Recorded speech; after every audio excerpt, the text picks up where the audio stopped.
O meu nome é Bárbara Aparecida de Araújo, eu tenho 40 anos e a minha primeira filha eu tive com 15 anos. E eu engravidei na minha primeira relação sexual. Quando eu descobri, eu acho que na época minha menstruação atrasou, né? Eu não tomava remédio ainda, tanto que a primeira vez que eu fiz, eu já engravidei, então eu não tomava remédio. Nem sabia o que ia acontecer, né? Planejei. Daí a minha mãe me expulsou de casa, não deixou eu morar com ela. Daí eu já, na época, já trabalhava com algumas coisas e eu fui morar com o pai das crianças, né? Foi isso, mas não foi nada fácil, não. Era uma criança cuidando de outra criança.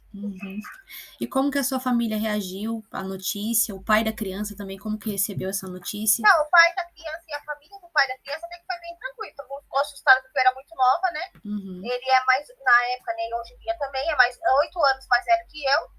Então, pra ele, era normal ele ter um filho. Agora, pra mim, eu era muito novinha, né? Eu engravidei, eu tinha 14 anos. Quando ela nasceu, eu tinha 15. Mas foi bem tranquilo da parte dele. Da minha família, eu morava com a minha mãe e com meu padrasto. Minha mãe me expulsou de casa e ela só foi conhecer minha filha, eu acho que ela tinha uns 2 anos. Ainda foi assim, passando na rua, ela resolveu, viu nela, mas nunca, depois disso, nunca mais a gente tivemos uma proximidade. E na época você estudava? Como que ficou os seus estudos? Eu estudava, daí a minha filha nasceu de 6 meses, né? Ela nasceu antes do tempo, nasceu bem pequenininha. Daí eu fiquei cuidando dela, normal tudo, consegui a licença maternidade na escola, que eu tava na 8ª série. Acho que era isso. Daí quando eu acabei a licença maternidade, como eu continuei estudando normalmente, fiz até o ensino médio normal. Quando foi no ensino médio, eu engravidei da minha outra filha, que é a Beatriz. Daí essa parte eu tava trabalhando e não fiz faculdade cedo, fui fazer faculdade mais velha, né? Depois dos meus, comecei a fazer faculdade, acho que eu tinha 24, eu já tinha os 3. E hoje em dia eu continuo fazendo outras faculdades, né? Já tenho 2 formações, estou na 3ª, fazendo uma pós também, mas no começo, eu, graças a Deus, eu penso hoje em dia, que eu terminei o ensino médio, porque foi bem complicado. Você sofreu algum tipo de preconceito na escola por estar grávida? Você acredita que até que não? Foi, acho que como eu, na época, eu morava no bairro bem humilde, era super normal as pessoas terem filho nova, sabe? Então, assim, eu fiquei mais assustada que as pessoas. Então, assim, o povo nem ligou pra mim, tá grávida, entendeu? Foi mais em casa mesmo o impacto, porque eu tive que sair de casa, eu era muito novinha. Então, a parte mais difícil pra mim foi isso, quando ela nasceu também, porque ela ficou no hospital 30 dias, eu fiquei 30 dias internada com ela. Então, essa parte foi bem complicada. E como que foi conciliar? Como que foi que você fez para conciliar, né, a maternidade com os estudos? Você teve uma rede de apoio? Você teve alguém ali para te ajudar nesse começo? Quando eu voltei a estudar, né, que eu estava de licença maternidade, a avó paterna, ela ficava com a minha filha, né? Os tios também, eles somos 5 irmãos, tudo junto. Então, todo mundo gostava, foi assim, pra eles foi uma bênção, sabe? Tudo paparicando, cuidando, eles ficavam até felizes que eu deixava um pouco com eles. Então, essa parte foi, eles ampararam bem, como até hoje sempre amparam. E assim, como eu era muito sozinha, eu sempre pensei muito nisso, né? Eu não quero afastar da família meus filhos, porque, tipo assim, eu já era sozinha, porque eu já tava sem mãe, sem ninguém. Então, a parte que me acolheu sempre foi muito, muito próxima. E o que mudou na sua vida depois de você se tornar mãe? Você teve que adiar alguns projetos na sua vida? Você mudou o seu projeto de vida depois disso? Com certeza, não dava para fazer uma faculdade, porque quando eu trabalhava, eu tinha que trabalhar, chegar correndo, pegar na escola, levar na escola, dar janta para lição de casa, então não tinha tempo para mim. Quando eles eram pequenos, era totalmente voltada a cuidar deles, né? Então não tinha tempo de estudar nem nada, eu tinha que trabalhar. O foco era trabalhar, trabalhar, trabalhar. E aí você adiou esse projeto de fazer faculdade para quando eles estivessem um pouco maiores, aí você conseguiu. Que pelo menos ficasse um pouco mais independente, né? Quando você estava grávida, né, durante ali a adolescência, você chegou a ouvir comentários de que agora a sua vida acabou, agora você vai ter um filho atrás do outro, você acabou com a sua vida, seu corpo vai se estragar. Que tipo de comentário você ouvia quando você estava grávida? Uma vagabunda, agora ela vai virar uma puta, vai ter um filho atrás do outro, igual você falou. Os filhos vai ser de qualquer jeito, não vai criar, vai deixar jogado, né? Porque geralmente depende de onde você mora, o costume das pessoas são isso, né? Daí eu ouvi tudo tipo desse coisa. Então, quando eu ainda me separei, depois de que eu já tinha uns 3, que eu me separei foi pior ainda. Só que as pessoas, tipo assim, cada um fala de fora o que quer, né? Eu não tinha tempo nem de pensar em namorada. Eu fui namorada depois que eu me separei. separei, eu demorei, porque eu não tinha nem tempo. Eu tinha que trabalhar, cuidar de 3 crianças sozinha. Então, assim, eu ouvia de tudo, né? Vai ser uma prostituta, vai dar pra todo mundo, vai ter um monte de filho. Mas nada disso, meus 3 filhos são do mesmo pai. Depois que eu terminei com eles, eu casei com meu outro namorado, que eu acho que eu casei com os 2 últimos namorados que eu tive, eu casei com os 2. Então, assim, tudo que as pessoas falavam porque queria, porque não aconteceu nada disso. Igual hoje em dia, ver, seus filhos são bem tranquilos, você teve sorte. Não tive sorte, eu criei eles. Quando hoje em dia alguém falasse pra mim, você vai ter outro filho? Se alguém falasse pra mim, você prefere ter um filho ou morrer, eu vou falar, eu quero morrer. Porque eu cuidei deles, eu sei que é cuidar de uma criança, né? Então eu falo assim, não, gente, essa parte eu já fiz, eu não quero. Não quero, é muito desgastante, é muito preocupante, chega disso. Então é bem sério isso, sabe? E as pessoas ficam te julgando, ninguém fala com uma ajuda, alguma coisa, porque você sabe falar. Em algum momento você chegou a pensar isso, que sua vida tinha acabado ali, quando você se tornou mãe pela primeira vez? Não.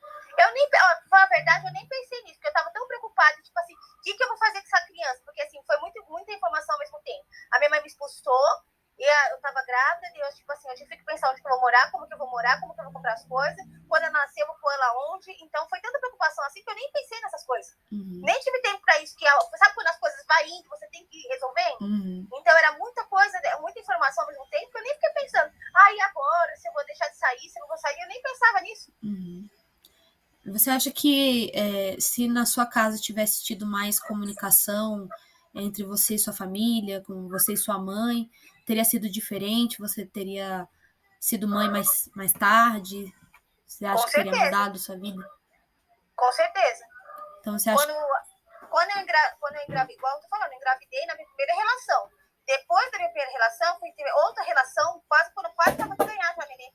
Você vê que a gente não sabe se teve, não gostou no primeiro momento, então você não quer aquilo pra você, então você não tem com quem conversar, não tem nada, né? Por isso que hoje em dia eu converso muito com a minha filha, nossa, sobre tudo, bem escancarado mesmo. Eu pergunto uma coisa, eu falo realmente a verdade, a realidade, como que é. Então acho que isso ajuda bastante, porque eu não tive isso. Quando eu menstruei a primeira vez, se você tem ideia, eu coloquei o absorvente ao contrário, porque eu achava que a parte do glúteo do absorvente era pra cima. Você vê como falta de comunicação, né? Então foi assim, faz diferença sim. E você acha que sua mãe tinha um certo receio, uma certa vergonha de falar sobre esses assuntos com você? Não, minha mãe não tinha tempo mesmo. Minha mãe trabalhava na época, eu tinha meus dois irmãos, né? E ela, eu pouco via minha mãe. A gente ia assim, os nossos irmãos, um cuidava do outro, né? Tem idade muito próxima. Então, um cuidava do outro. Então, a gente via minha mãe, ela chegava do trabalho, deitava e dormia. Então, a gente tinha pouca comunicação mesmo. A gente praticamente, eu falo que a rua que criou a gente, né? A gente ficava ali junto, eu brincava com meus irmãos como se fosse um menino normal. E foi assim. Quais foram as principais dificuldades que você enfrentou, assim, na sua primeira maternidade? Você ainda era uma adolescente, né? O que você enfrentou, assim, de dificuldade naquele momento? Eu acho que tudo, né? Porque, assim, quando eu fiquei grávida, minha mãe mandou eu embora de casa, tive que alugar uma casa. Então, eu era muito nova, morando com uma outra pessoa. Mesmo que, assim, era meu namorado, o nosso intuito não era casar, né? Ainda. Mas você teve que cuidar de casa, fazer comida, fazer coisas que você nunca fez. Então, essa pra mim foi bem complicada. Depois, logo já nasceu ela, porque eu descobri que eu tava grávida, já tava com uns 3 meses. Ela nasceu depois de 3 meses, ela nasceu de 6 meses. Então, foi tudo muito rápido, muito antes. E ela era bem pequenininha, então, tipo assim, ela nasceu com 1,5 kg e pouquinho.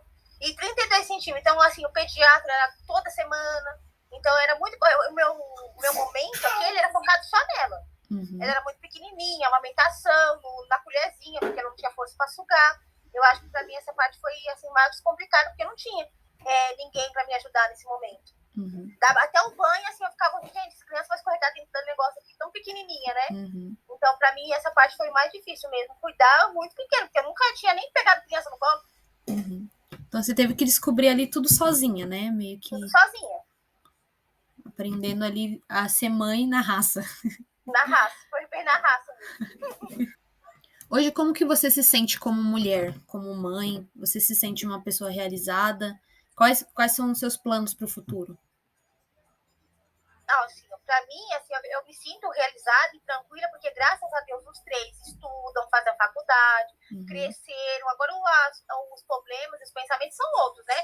Preocupados de jantar, de chegar em casa. mas é mais tranquilo, porque mesmo que agora, assim, graças a Deus, tem uma estrutura, eu trabalho, consigo manter a casa, então essa parte, assim, para mim é mais tranquila. Bom, e quais são os seus planos para o futuro agora? Eu tenho um consultório de estética, né? Eu preciso que ele cresça cada vez mais. Eu continuo estudando e sempre estudando, porque estou numa área até da saúde, está sempre inovando. E o meu futuro é esse. Eu trabalho hoje em dia, é uma coisa que eu gosto, e gosto bastante. Apesar que a outra faculdade que eu me formei também, eu sou formada em moda. Eu também gosto bastante, consigo agregar as duas profissões numa só. Uhum. Então, para mim, é sempre conseguir crescer cada vez mais nesse meio. Uhum. Se você pudesse dar um conselho para uma jovem que acabou de descobrir uma gravidez, uma adolescente, qual conselho você daria a partir das suas experiências? Um conselho. Vai ter que cuidar, né? E não fica pensando assim, não rejeita, né? Que essa parte é bem complicada. Tenta ser o máximo que você puder mãe, né? Tenta fazer tudo que não fizeram por ela, né? Eu acho que uma criança, ela não tem culpa, gente. É muito dependente, né? Então, depois, se é mãe, assim, é muita coisa. Assim, quando uma pessoa engravida, é muita coisa. Porque o corpo transforma. Tem que ver como uma coisa tranquila. A gente vai passar, tudo passa. A gravidez passa, a criança nasce, a criança cresce. É tudo uma fase. Então, não tem nada que a gente não consegue enfrentar. E a vida não acaba ali, né? Não acaba, pode ter certeza que não. Não acaba ali. Bom, e se você pudesse aconselhar hoje os pais de uma adolescente, que conselho você daria? Para ele ser próximo dos filhos, né? Conversar, escutar. Porque às vezes os adolescentes também, eles não nasceram prontos, igual os adultos também. Os adultos aprendem com os adolescentes e os adolescentes aprendem com os adultos. Então precisa conversar, precisa ouvir ambas as partes, precisa estar mais próximo, precisa estar de olho, né? Porque não é fácil, não. E outra, tem que conversar essa parte sexual mesmo lá, com a vizinha, porque graças a Deus é uma gravidez. Mas se fosse uma doença que não tem cura, então tem que conversar muito sobre tudo, né? Porque as pessoas pensam assim, o pior é uma gravidez. Não, gente, uma gravidez é uma coisa saudável do corpo, né? Graças a Deus é uma gravidez. Mas eu converso, tem que se prevenir, tem que, né? Eu falo até pra minha filha, ela fala que é engraçado. Porque eu falo assim, às vezes a pessoa casa primeiro namorado. Eu tem que namorar bastante, gente. Namora, conhece, não sei o quê. Não deu certo, porque as pessoas não mudam depois, né? Então quando você tá namorando, você tem que pensar que é como que eu posso dizer? Que é uma experiência ali. A pessoa é aquilo, ela vai te mostrar aquilo. Se casar, ela não vai mudar. Então, às vezes, um namorado, Deus me livre, que bate em você, ou que te trate mal, quando ele casar, ele não vai mudar. Então, dali você já tem que tomar uma opinião, eu não quero isso pra mim. Então, na sua visão, a melhor forma de prevenir, né, uma gravidez na adolescência é a comunicação entre a família, né? Não, tem que comunicar a família, até as amigas mesmo aconselhar, né? Tem que ser uma coisa, que as pessoas não veem o sexo, né, com naturalidade. Gente, um dia vai acontecer. Não adianta você querer que sua filha fique numa caixinha, ou seu filho, vai acontecer. Então, a melhor coisa é você conversar, para ajudar a prevenir, para falar os métodos. Faz no momento certo, quando você se sentir segura, não vai agradar o outro. Então, precisa da comunicação, não adianta. Tem essa questão da mulher ser dona do seu próprio corpo, né? Como você mesmo falou. Isso, só faz, não quero fazer, não faz. Não ter a relação ali para agradar o parceiro, né? Ou fazer algo que não vale agradar, mas para agradar o outro. Isso é o principal. E em todos os aspectos da vida, né?